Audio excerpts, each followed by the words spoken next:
The abduction. The evening was ordinary in the way that only small towns can be.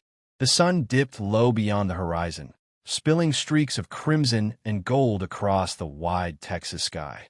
Sarah Whitlock stirred a pot on the stove, the rich smell of stew filling the kitchen.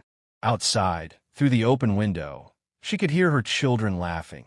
Daniel's voice sharp with the confidence of being 9, Lily's lighter giggle trailing after him as she tried to keep up. Sarah smiled. It was moments like these, quiet and simple, that made her feel whole. After her years as a combat medic overseas, she had promised herself one thing. No more war, no more blood. Just her kids, a quiet life, and peace. The peace shattered with a sound like tearing metal. The sky roared. Sarah froze, spoon in hand, as a deep hum rattled the windows. Outside, the laughter stopped. She rushed to the porch, heart slamming against her ribs.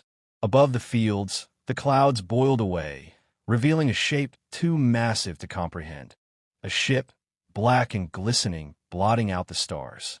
"No," Sarah whispered, instinct pulling her back to those nights in war zones where death came suddenly.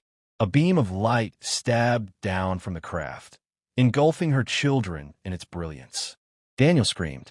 Lily's small hands clawed the air as their bodies lifted from the ground, weightless. "Mom!" Daniel's voice tore through her. Sarah bolted across the yard, bare feet pounding the dirt. She leapt, arms outstretched, but the light was merciless. It pulled them higher, higher, their faces distorted in the glow, mouths open in terror. And then, with a pulsive sound that rattled her teeth, they were gone. The beam retracted. The ship lingered for a moment, almost as though mocking her, before vanishing into the upper atmosphere with impossible speed. Sarah felt her knees in the dirt, a raw scream ripping out of her throat. Her hands clawed the empty air where her children had been seconds before.